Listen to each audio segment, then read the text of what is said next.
एकदा श्रीकृष्णांच्या दरबारात तिघांना गर्व झाला. गरुडांना वाटलं माझ्यापेक्षा वेगवान कुणीच नाही. सुदर्शन चक्र म्हणाले माझ्यापेक्षा शक्तिशाली कुणी नाही. आणि सत्यभामांना वाटलं माझ्यापेक्षा सुंदर या सृष्टीत कुणीच नाही. हे सर्व ऐकून श्रीकृष्ण मंदस्मित केले. त्यांनी सर्वांना नम्रतेने धडा शिकवायचं ठरवलं. श्रीकृष्णाने गरुडाला सांगितलं, जा हनुमानना घेऊन ये. आणि सुदर्शन चक्राला आज्ञा दिली, तू द्वारकाच्या दरवाजावर उभा राहा. आज कोणालाही आत प्रवेश करू देऊ नको.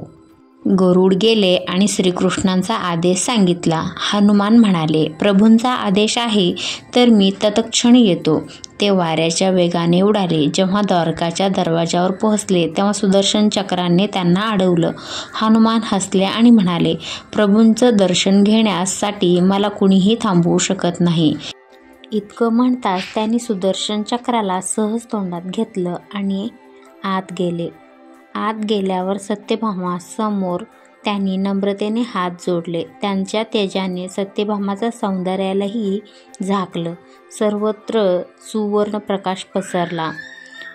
सुदर्शन चक्र त्यांच्या तोंडातून बाहेर येताच तोही लाजेने नतमस्तक झाला. श्रीकृष्ण मंद हास्याने म्हणाले, हे माझ्या प्रियजनांनो, गर्व नेहमी पतनाचं कारण असतो.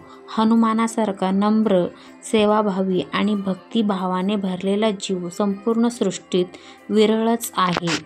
या कहाणीतून तुम्हाला काय शिकायला मिळाले नक्की कमेंट करून सांगा. आवडलं असेल तर चॅनलला लाईक, सबस्क्राईब, शेअर करायला नक्कीच विसरू नका. धन्यवाद.